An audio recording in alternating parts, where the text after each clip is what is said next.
السلام علیکم ورحمۃ اللہ وبرکاتہ نحمد و نصلی علی رسولہ الکریم اما بعد فاعوذ باللہ من الشیطان الرجیم بسم اللہ الرحمن الرحیم رب اشرح لی صدری ویسر لی امری واحلل عقدۃ من لسانی یفقہوا قولی واجعل لی وزیرا من اہلی ربنا زدنا علما اللہم فقہنا فی الدین یا مقلب القلوب ثبت قلبی علی دینک یا مصرف القلوب صرف قلبی علی طاعتک اللہم الہمنی رشدی وعزنی من شر نفسی اللہم انی اسألک الہدی والتقی والعفاف والغنی اللہم انی اسألک علما نافعا وعملا متقبلا ورزقا طیبا اللہم ایدنا بروح القدس اللہم بارک لنا فی اوقاتنا آمین ثم آمین یا رب العالمین۔ ہم پڑھ رہے ہیں سورہ یونس 11واں پارہ۔ شروع کرتے ہیں۔ اعوذ باللہ من الشیطان الرجیم بسم اللہ الرحمن الرحیم۔ قل من يرزقكم من السماء والأرض أمن يملك السمع والأبصار ومن يخرج الحي من الميت ويخرج الميت من الحي ومن يدبر الأمر فسيقولون الله فقل أفلا تتقون۔ ان سے پوچھو کون تم کو آسمان اور زمین سے رزق دیتا ہے؟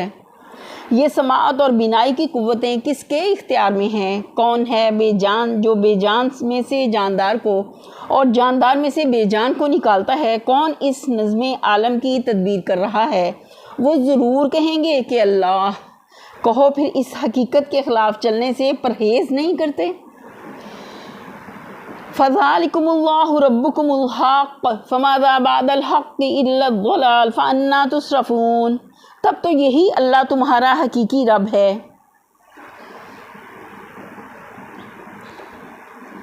پھر حق کے بعد گمراہی کے سوا اور کیا باقی رہ گیا؟ آخر تم کدھر پھرائے جا رہے ہو؟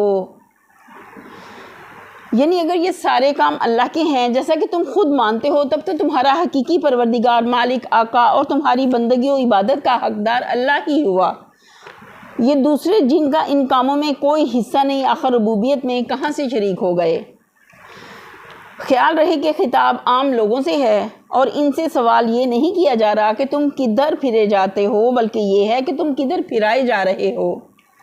اس سے صاف ظاہر ہوا کہ کوئی ایسا گمراہ کن شخص یا گروہ موجود ہے جو لوگوں کو صحیح رخ سے ہٹا کر غلط رخ پر پھیر رہا ہے۔ اسی بنا پر لوگوں سے یہ اپیل کیا جا رہا ہے کہ تم اندھے بن کر غلط رہنمائی کرنے والوں کے پیچھے کیوں چلے جا رہے ہو؟ اپنی گرہ کی عقل سے کام لے کر سوچتے کیوں نہیں کہ جب حقیقت یہ ہے تو آخر یہ تم کو کدھر چلایا جا رہا ہے؟ یہ طرز سوال جگہ جگہ ایسے موقع پر قرآن میں اختیار کیا گیا ہے، اور ہر جگہ گمراہ کرنے والوں کا نام لینے کے بجائے ان کو صیغہ مجہول کے پردے میں چھپا دیا گیا ہے تاکہ ان کے معتقدین ٹھنڈے دل سے اپنے معاملے پر غور کر سکیں اور کسی کو یہ کہہ کر انہیں اشتعال دلانے اور ان کا دماغی توازن بگاڑ دینے کا موقع نہ ملے کہ دیکھو یہ تمہارے بزرگوں اور پیشواؤں پر چوٹیں کی جا رہی ہیں۔ اس میں حکمت تبلیغ کا ایک اہم نقطہ پوشیدہ ہے جس سے غافل نہ رہنا چاہیے۔ آگے دیکھتے ہیں۔ كَذَلِكَ حَقَّتْ كَلِمَةُ رَبِّكَ عَلَى الَّذِينَ فَسَقُوا أَنَّهُمْ لَا يُؤْمِنُونَ۔ اے نبی صلی اللہ علیہ وسلم، دیکھو اس طرح نافرمانی کرنے والوں، اختیار کرنے والوں پر تمہارے رب کی بات صادق آ گئی کہ وہ مان کر نہ دیں گے۔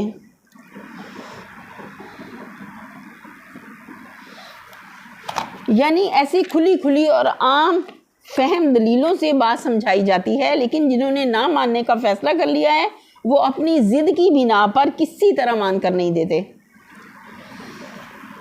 قُلْ هَلْ مِن شُرَكَائِكُم مَّن يَبْدَأُ الْخَلْقَ ثُمَّ يُعِيدُهُ قُلِ اللَّهُ يَبْدَأُ الْخَلْقَ ثُمَّ يُعِيدُهُ فَأَنَّىٰ تُؤْفَكُونَ۔ ان سے پوچھو تمہارے ٹھہرائے ہوئے شریکوں میں کوئی ہے جو تخلیق کی ابتدا بھی کرتا ہو اور پھر اس کا اعادہ بھی کرے؟ کہو وہ صرف اللہ ہی ہے جو تخلیق کی ابتدا کرتا ہے اور اس کا اعادہ بھی، پھر تم یہ کس الٹی راہ پر چلائے جا رہے ہو؟ تخلیق کی ابتدا کے متعلق تو مشرکین مانتے ہی تھے کہ یہ صرف اللہ کا کام ہے، ان کے شریکوں میں سے کسی کا اس کام کی میں کوئی حصہ نہیں رہا۔ تخلیق کا اعادہ تو ظاہر ہے کہ جو ابتداً پیدا کرنے والا ہے وہی اس عمل پیدائش کا اعادہ بھی کر سکتا ہے، مگر جو ابتداً ہی پیدا کرنے پر قادر نہ ہو وہ کس طرح اعادہ پیدائش پر قادر ہو سکتا ہے۔ یہ بات اگرچہ صریحاً ایک معقول بات ہے اور خود مشرکین کے دل میں بھی اندر سے اس کی گواہی دیتے تھے کہ بات بالکل ٹھکانے کی ہے، لیکن انہیں اس کا اقرار کرنے میں اس بنا پر تعامل تھا کہ اسے مان لینے کے بعد انکار آخرت مشکل ہو جاتا ہے۔ یہی وجہ ہے کہ اوپر کے سوالات پر تو اللہ تعالیٰ نے فرمایا کہ وہ خود کہیں گے کہ یہ کام اللہ کے ہیں، مگر یہاں اس کے بجائے نبی صلی اللہ علیہ وسلم سے ارشاد ہوتا ہے کہ تم ڈنکے کی چوٹ پر کہو کہ یہ ابتدائے خلق اور اعادہ خلق کا کام بھی اللہ ہی کے لیے ہے اور اللہ ہی کا ہے۔ یعنی جب تمہارے ابتدا کا سرا اب بھی اللہ کے ہاتھ میں ہے اور انتہا کا سرا بھی اسی کے ہاتھ میں، تو خود اپنے خیر خواہ بن کر ذرا سوچو کہ آخر تمہیں یہ کیا باور کرایا جا رہا ہے کہ ان دونوں سروں کے بیچ میں اللہ کے سوا کسی اور کو تمہاری بندگیوں اور نیاز مندیوں کا حق پہنچ گیا ہے۔ اگلی آیت ہے قُلْ هَلْ مِنْ شُرَكَائِكُم مَّن يَهْدِي إِلَى الْحَقِّ قُلِ اللَّهُ يَهْدِي لِلْحَقِّ أَفَمَن يَهْدِي إِلَى الْحَقِّ أَحَقُّ أَن يُتَّبَعَ أَمَّن لَّا يَهْدِي إِلَّا أَن يُهْدَىٰ فَمَا لَكُمْ كَيْفَ تَحْكُمُونَ۔ ان سے پوچھو تمہارے ٹھہرائے ہوئے شریکوں میں کوئی ایسا بھی ہے جو حق کی طرف رہنمائی کرتا ہو؟ کہو وہ صرف اللہ ہے جو حق کی طرف رہنمائی کرتا ہے، پھر بھلا بتاؤ جو حق کی طرف رہنمائی کرتا ہے وہ اس کا زیادہ مستحق ہے کہ اس کی پیروی کی جائے یا وہ جو خود راہ نہیں پاتا الا یہ کہ اس کی رہنمائی کی جائے؟ آخر تمہیں کیا ہو گیا ہے؟ کیسے الٹے فیصلے کرتے ہو؟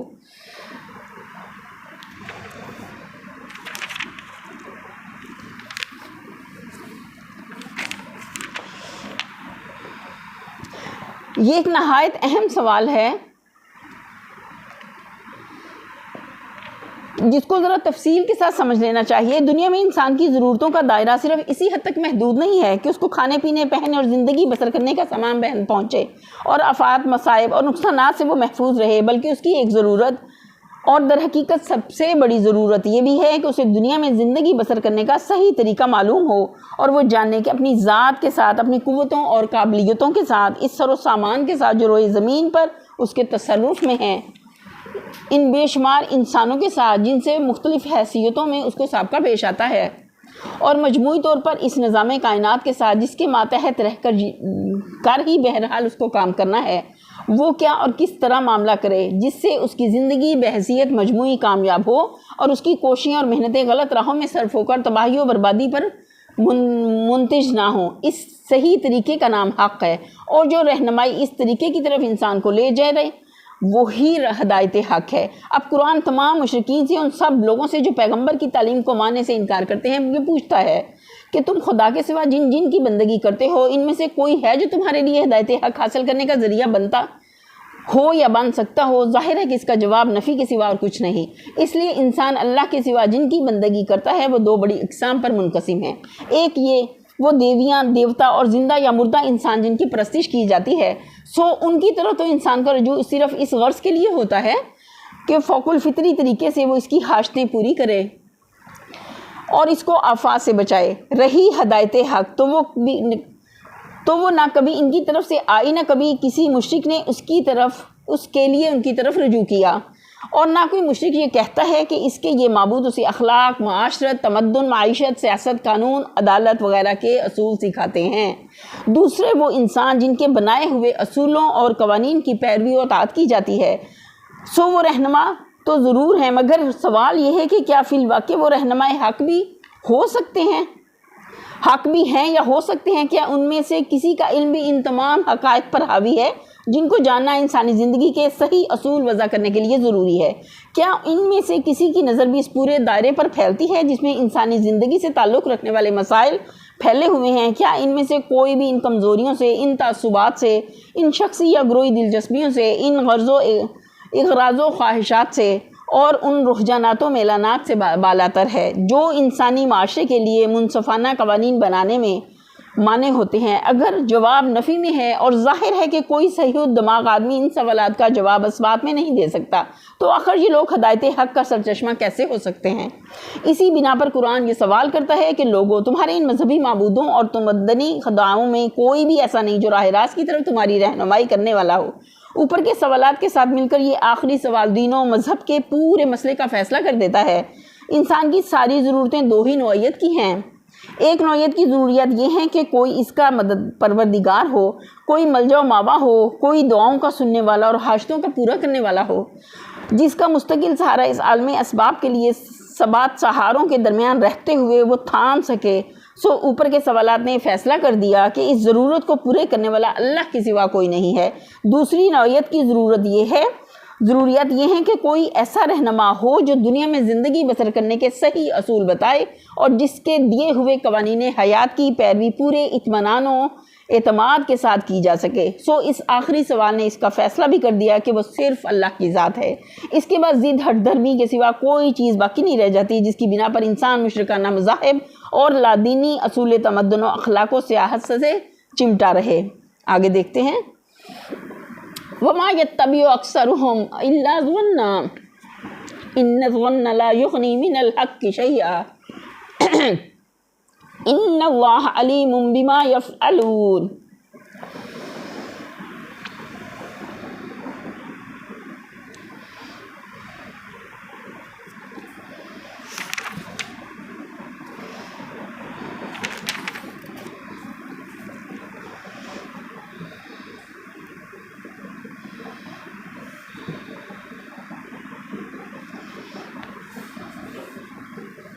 کہو وہ صرف اللہ ہی ہے جو حق کی طرف رہنمائی کرتا ہے۔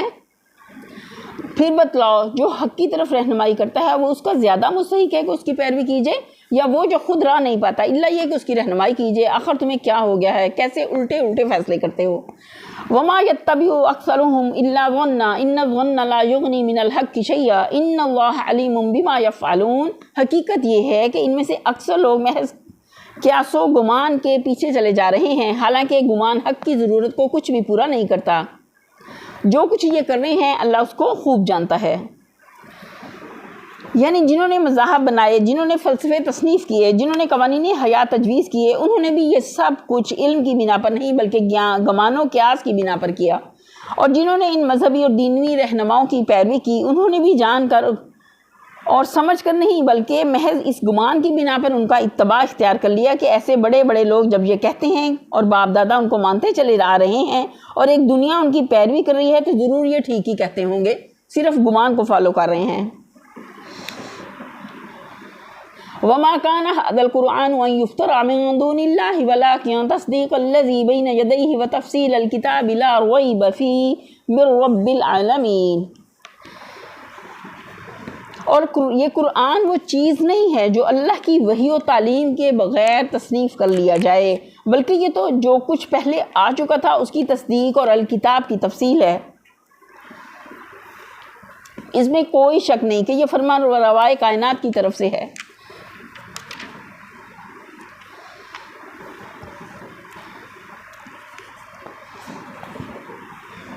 جو کچھ پہلے آ چکا تھا اس کی تصدیق ہے، یعنی ابتدا سے جو اصولی تعلیمات انبیاء علیہ السلام کی معرفت انسان کو بھیجی جاتی رہی ہیں، یہ قرآن ان سے ہٹ کر کوئی نئی چیز پیش نہیں کر رہا بلکہ انہی کی تصدیق و توثیق پیش کر رہا ہے۔ اگر یہ کسی نئے مذہب کے بانی کی ذہنی اوپج کا نتیجہ ہوتا تو اس میں ضرور یہ کوشش پائی جاتی کہ پرانی صداقتوں کے ساتھ جو کچھ اپنا نرالا رنگ بھی ملا کر اپنی شان امتیاز نمایاں کی جائے۔ الکتاب کی یہ تفصیل ہے، یعنی ان اصولی تعلیمات کو جو تمام کتب انسانی کا لب لباب الکتاب میں ہے، اور وہ کہاں ہے؟ لوح محفوظ میں۔ اس میں پھیلا کر دلائل و شواہد کے ساتھ، تلقین و تفہیم کے ساتھ، تشریح و توضیح کے ساتھ اور عملی حالات پر انطباق کے ساتھ بیان کیا گیا ہے۔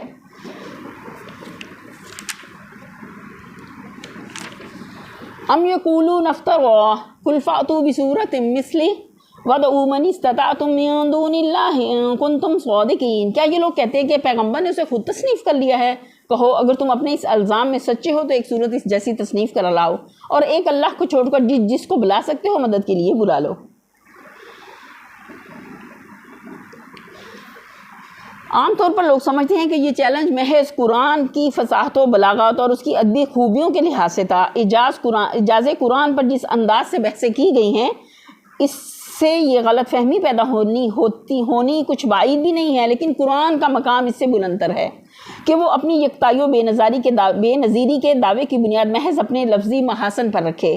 بلا شبہ قرآن اپنی زبان کے لحاظ سے بھی لاجواب ہے، مگر وہ اصل چیز جس کی بنا پر یہ کہا گیا ہے کہ انسانی دماغ ایسی کتاب تصنیف نہیں کر سکتا، اور اس کے مضامین اور اس کی تعلیمات جو ہیں اس میں اعجاز کے جو پہلو ہیں اور جن وجہ سے اس کا من جانب اللہ ہونا یقینی اور انسان کا ایسی تصنیف پر قادر ہونا غیر ممکن ہے، ان کو خود قرآن میں مختلف مواقع پر بیان کر دیا گیا ہے، اور ہم ایسے تمام مقامات کی تشریح بھی پہلے کرتے رہے ہیں، آئندہ بھی کریں گے۔ اس لیے یہاں طوالت اس بحث سے اجتناب کیا جاتا ہے۔ آگے دیکھتے ہیں، بل کذبوا بما لم يحيطوا بعلمه ولما يأتيهم تأويله كذلك كذب الذين من قبلهم فانظر كان عاقبة الظالمين۔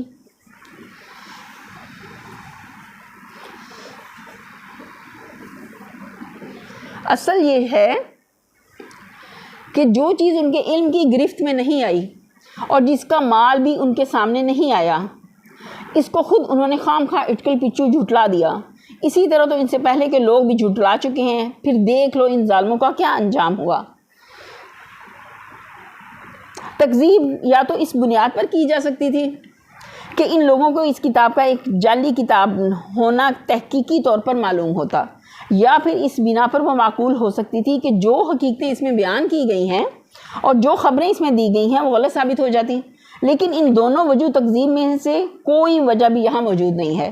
نہ کوئی شخص یہ کہہ سکتا ہے کہ وہ ذروئے علم جانتا ہے کہ یہ کتاب گھڑ کر اللہ کی طرف منسوب کی گئی ہے، نہ کسی نے پردہ غیب کے پیچھے جھانک کر یہ دیکھ لیا ہے کہ واقعی بہت سے خدا موجود ہیں اور یہ کتاب خام خواہ ایک خدا کی خبر سنا رہی ہے، یا فی الواقع خدا اور فرشتوں اور وحی وغیرہ کی کوئی حقیقت نہیں ہے اور اس کتاب میں خام خواہ یہ افسانہ بنا لیا گیا ہے۔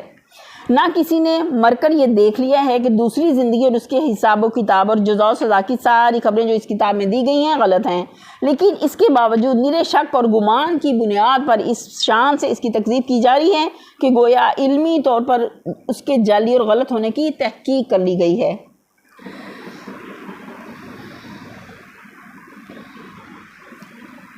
وَمِنْهُمْ مَنْ يُؤْمِنُ بِهِ وَمِنْهُمْ مَنْ لَا يُؤْمِنُ بِهِ وَرَبُّكَ أَعْلَمُ بِالْمُفْسِدِينَ۔ ان میں سے کچھ لوگ ایمان لائیں گے اور کچھ نہیں لائیں گے، اور تیرا رب ان مفسدوں کو خوب جانتا ہے۔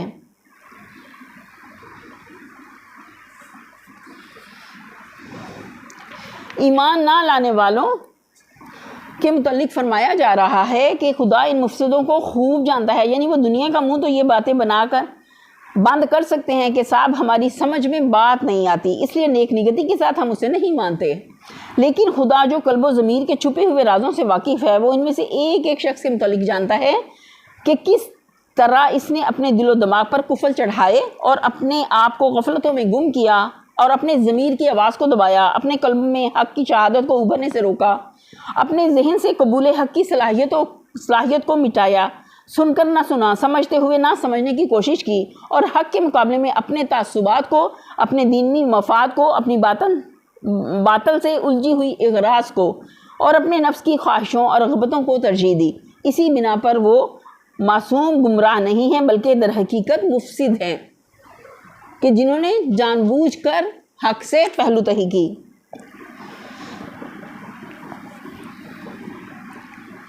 وَإِن كَذَّبُوكَ فَقُل لِّي عَمَلِي وَلَكُمْ عَمَلُكُمْ أَنتُمْ بَرِيئُونَ مِمَّا أَعْمَلُ وَأَنَا بَرِيءٌ مِّمَّا تَعْمَلُونَ۔ اگر یہ تجھے جھٹلاتے ہیں تو کہہ دے کہ میرا عمل میرے لیے ہے اور تمہارا عمل تمہارے لیے، جو کچھ میں کرتا ہوں اس کی ذمہ داری سے تم بری ہو، اور جو کچھ تم کر رہے ہو اس کی ذمہ داری سے میں بری ہوں۔ یعنی خام خواہ جھگڑنے اور کج بحثیاں کرنے کی کوئی ضرورت نہیں۔ اگر میں افتاء پردازی کی کر رہا ہوں تو اپنے عمل کا میں خود ذمہ دار ہوں اور تم پر اس کی کوئی ذمہ داری نہیں ہے، اور اگر تم سچی بات کو جھٹلا رہے ہو تو تم میرا کچھ نہیں بگاڑتے، اپنا ہی کچھ بگاڑ رہے ہو۔ وَمِنْهُمْ مَن يَسْتَمِعُونَ إِلَيْكَ أَفَأَنْتَ تُسْمِعُ الصُّمَّ وَلَوْ كَانُوا لَا يَعْقِلُونَ۔ ان میں سے بہت سے لوگ ہیں جو تیری باتیں سنتے ہیں، مگر کیا تو بہروں کو سنائے گا خواہ وہ کچھ نہ سمجھتے ہوں؟ ایک سننا تو اس طرح کا ہوتا ہے جیسے جانور بھی آواز سن لیتے ہیں، دوسرا سننا وہ ہوتا ہے جس میں معنی کی طرف توجہ ہو اور یہ آمادگی پائی جاتی ہو کہ بات اگر معقول ہوگی تو اسے مان لیا جائے گا۔ یہ لوگ کسی تعصب میں مبتلا ہوں اور جنہوں نے پہلے سے فیصلہ کر لیا ہو کہ اپنے موروثی عقیدوں اور طریقوں کے خلاف اور اپنے نفس کی رغبتوں اور دلچسپیوں کے خلاف کوئی بات وہ کیسی ہی معقول ہو اس مان کر نہ دیں گے۔ وہ سب کچھ سن کر بھی کچھ نہیں سنتے، اسی طرح وہ لوگ بھی کچھ سن کر نہیں دیتے جو دنیا میں جانوروں کی طرح غفلت کی زندگی بسر کر رہے ہیں اور چرنے چگنے کے سوا کسی چیز سے کوئی دلچسپی نہیں رکھتے، یا نفس کی لذتوں اور خواہشوں کے پیچھے ایسے مست ہوتے ہیں کہ انہیں اس بات کی کوئی فکر ہی نہیں ہوتی کہ جو کچھ ہم کر رہے ہیں یہ صحیح بھی ہے یا نہیں۔ ایسے سب لوگ کانوں کے تو بہرے نہیں ہوتے بلکہ دل کے بہرے ہوتے ہیں۔ نبی صلی اللہ علیہ وسلم نے بھی ایک بار صحابہ کو کیا بتایا؟ اپنے سینے کی طرف اشارہ کرتے ہوئے دل کی طرف اشارہ کیا اور کہا التقویٰ ہا ہنا، التقویٰ ہا ہنا، التقویٰ ہا ہنا۔ 3 دفعہ نبی صلی اللہ علیہ وسلم نے یہ الفاظ دہرائے اور کہا تقویٰ یہاں ہے، جیسے دل میں ہے کہ اگر دل صحیح ہے تو سارا جسم صحیح ہے، اگر دل خراب ہے تو سارا جسم خراب ہے۔ آگے دیکھتے ہیں وَمِنْهُمْ مَنْ يَنْظُرُ إِلَيْكَ أَفَأَنْتَ تَهْدِي الْأُمْيَ وَلَوْ كَانُوا لَا يُبْصِرُونَ۔ ان میں سے بہت سے لوگ ہیں جو تجھے دیکھتے ہیں مگر کیا تو اندھوں کو راہ بتائے گا خواہ انہیں کچھ نہ سوچتا ہو؟ یہاں بھی وہی بات فرمائی گئی ہے جو اوپر کے فقرے میں ہے، یعنی ان کی آنکھیں کھلی ہونے سے کچھ فائدہ نہیں، ان سے تو جانور بھی آخر دیکھتا ہی ہے۔ اصل چیز دل کی آنکھوں کا کھلا ہونا ہے۔ یہ چیز اگر کسی شخص کو حاصل نہ ہو تو وہ سب کچھ دیکھ کر بھی کچھ نہیں دیکھتا۔ ان دونوں آیتوں میں خطاب تو نبی صلی اللہ علیہ وسلم سے ہے مگر ملامت ان لوگوں کو کی جا رہی ہے جن کی اصلاح کے آپ در پہ تھے، اور اس ملامت کی غرض بھی محض ملامت کرنا نہیں ہے بلکہ طنز کا تیر و نشتر اس لیے چبویا جا رہا ہے کہ ان کی سوئی ہوئی انسانیت اس کی چبن سے کچھ بیدار ہو اور ان کی چشمے گوش سے ان کے دل تک جانے والا راستہ کھلے تاکہ معقول بات اور درد مندانہ نصیحت وہاں تک پہنچ سکے۔ یہ انداز بیاں کچھ اس طرح کا ہے جیسے کوئی نیک آدمی بگڑے ہوئے لوگوں کے درمیان بلند ترین اخلاقی سیرت کے ساتھ رہتا ہو اور نہایت اخلاق و دردمندی کے ساتھ ان کو ان کی اس گری ہوئی حالت کا احساس دلا رہا ہو جس میں وہ پڑے ہوئے ہیں، اور بڑی معقولیت و سنجیدگی کے ساتھ انہیں سمجھانے کی کوشش کر رہا ہو کہ ان کے طریقے زندگی میں کیا خرابی ہے اور صحیح طریقے زندگی کیا ہے، مگر کوئی نہ تو اس کی پاکیزہ زندگی سے سبق لیتا ہو، نہ اس کی ان خیر خواہانہ نصیحتوں کی طرف توجہ کرتا ہو۔ اس حالت میں عین اس وقت جبکہ وہ ان لوگوں کو سمجھانے میں مشغول ہو اور اس کی باتوں کو سنی انسنی کیے جا رہے ہوں، اس کا کوئی دوست آ کر اس سے کہے کہ میاں تم ان بہروں کو کیوں سنا رہے ہو اور کن اندھوں کو راستہ دکھانا چاہتے ہو، کہ ان کے تو دل کان بند ہیں اور ان کی آنکھیں پھوٹی ہوئی ہیں۔ یہ بات کہنے سے اس دوست کا منشا یہ نہیں ہوگا کہ وہ مرد سے صالح اپنی صحیح اصلاح سے باز آ جائے بلکہ دراصل اس کی غرض یہ ہوگی کہ شاید اس طنز اور ملامت ہی سے ان نیند کے ماتوں کو کچھ ہوش آ جائے۔ اگلی آیت دیکھتے ہیں ان اللہ لا یظلم الناس شیئا ولکن الناس انفسهم یظلمون۔ حقیقت یہ ہے کہ اللہ لوگوں پر ظلم نہیں کرتا، لوگ خود ہی اپنے اوپر ظلم کرتے ہیں۔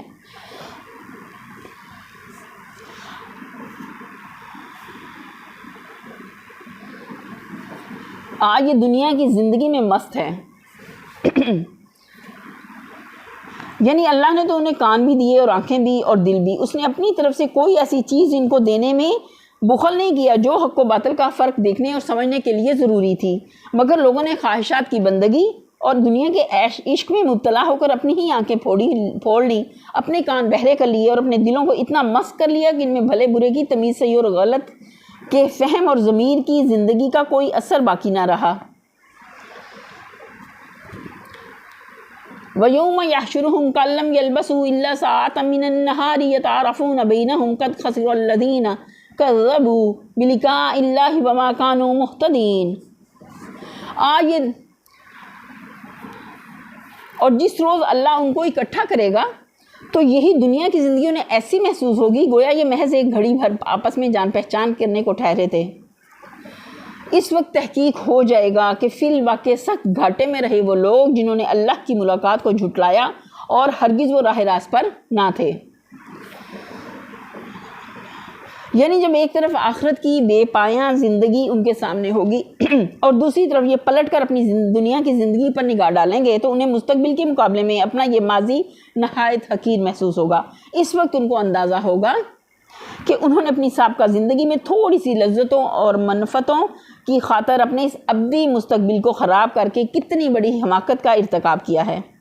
یعنی اس بات کہ ایک دن اللہ کے سامنے حاضر ہونا ہے بھولے ہی رہے اور اس کے لیے کوئی کوشش نہ کی۔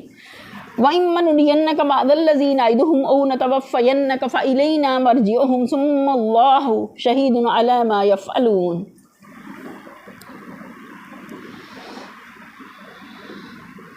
جن برے نتائج سے ہم انہیں ڈرا رہے ہیں ان کا کوئی حصہ ہم تیرے جیتے جی دکھا دیں یا اس سے پہلے ہی تجھے اٹھا لیں، بہرحال انہیں آنا ہماری ہی طرف ہے اور جو کوئی یہ کر رہے ہیں اللہ اس پر گواہ ہے۔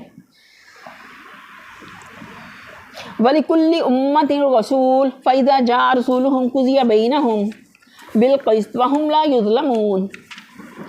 ہر امت کے لیے ایک رسول ہے، پھر جب کسی امت کے پاس اس کا رسول آ جاتا ہے تو اس کا فیصلہ پورے انصاف کے ساتھ چکا دیا جاتا ہے اور اس پر ذرا برابر بھی ظلم نہیں کیا جاتا۔ امت کا لفظ یہاں محض قوم کے معنی میں نہیں ہے بلکہ ایک رسول کی آمد کے بعد اس کی دعوت جن جن لوگوں تک پہنچے وہ سب اس کی امت ہے۔ نیز اس کے لیے یہ بھی ضروری نہیں ہے کہ رسول ان کے درمیان زندہ موجود ہو، بلکہ رسول کے بعد بھی جب تک اس کی تعلیم موجود ہے اور ہر شخص کے لیے یہ معلوم کرنا ممکن ہو کہ در حقیقت کس چیز کی تعلیم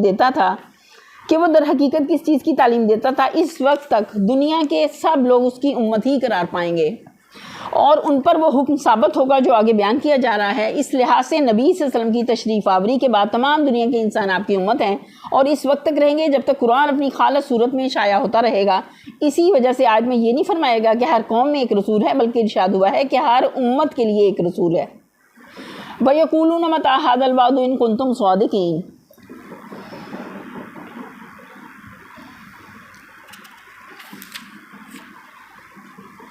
کہتے ہیں اگر تمہاری یہ دھمکی سچی ہے تو آخر یہ کب پوری ہوگی؟ قُل لَا أَمْلِكُ لِنَفْسٍ ضَرًّا وَلَا نَفْعًا إِلَّا مَا شَاءَ اللَّهُ لِكُلِّ أُمَّةٍ أَجَلٌ إِذَا جَاءَ أَجَلُهُمْ فَلَا يَسْتَأْخِرُونَ سَاعَةً وَلَا يَسْتَقْدِمُونَ۔ کہو میرے اختیار میں تو خود اپنا نفع ضرر بھی نہیں ہے، سب کچھ اللہ کی مشیت پر موقوف ہے۔ ہر امت کے لیے مہلت کی ایک مدت ہے، جب یہ مدت پوری ہو جاتی ہے تو گھڑی بھر کی بھی تقدیم و تاخیر نہیں ہوتی۔ یعنی میں نے یہ کب کہا کہ یہ فیصلہ میں چکاؤں گا، نہ ماننے والوں کو میں عذاب دوں گا، اس لیے مجھ سے کیا پوچھتی ہو کہ فیصلہ چکائے جانے کی دھمکی کب پوری ہوگی؟ دھمکی تو اللہ نے دی ہے، وہی فیصلہ چکائے گا، اسی کے اختیار میں ہے کہ فیصلہ کب کرے اور کس صورت میں اس کو تمہارے سامنے لائے۔ مطلب یہ کہ اللہ تعالیٰ جلد باز نہیں ہے۔ اس کا یہ طریقہ نہیں ہے کہ جس وقت رسول کی دعوت کسی شخص یا گروہ کو پہنچی اس وقت جو ایمان لے آیا بس وہ تو رحمت کا مستحق قرار پایا اور جس کسی نے اس کو ماننے سے انکار کیا یا مانتے ہیں میں تعامل کیا اس پر فوراً عذاب کا فیصلہ نافذ کر دیا گیا۔ نہیں، بلکہ اللہ کا قاعدہ یہ ہے کہ وہ اپنا پیغام پہنچانے کے بعد ہر فرد کو اس کی انفرادی حیثیت کے مطابق اور ہر گروہ اور قوم کو اس کی اجتماعی حیثیت کے مطابق سوچنے سمجھنے سنبھلنے کے لیے کافی وقت دیتا ہے۔ یہ مہلت کا زمانہ بسا اوقات صدیوں تک دراز ہوتا ہے اور اس بات کو اللہ ہی بہتر جانتا ہے کہ کس کو کتنی مہلت ملنی چاہیے۔ پھر جب وہ مہلت یا جو سراسر انصاف کے ساتھ اس کے لیے رکھی گئی تھی پوری ہو جاتی ہے اور وہ شخص یا گروہ اپنی باغیانہ روش سے باز نہیں آتا تب اللہ تعالیٰ اس پر اپنا فیصلہ نافذ کرتا ہے۔ یہ فیصلے کا وقت اللہ کی مقرر کی ہوئی مدت سے نہ ایک گھڑی پہلے آ سکتا ہے نہ وقت آ جانے کے بعد ایک لمحے کے لیے بھی ٹل سکتا ہے۔ قُلْ أَرَأَيْتُمْ إِنْ أَتَاكُمْ عَذَابُهُ بَيَاتًا أَوْ نَهَارًا مَاذَا يَسْتَعْجِلُ مِنْهُ الْمُجْرِمُونَ۔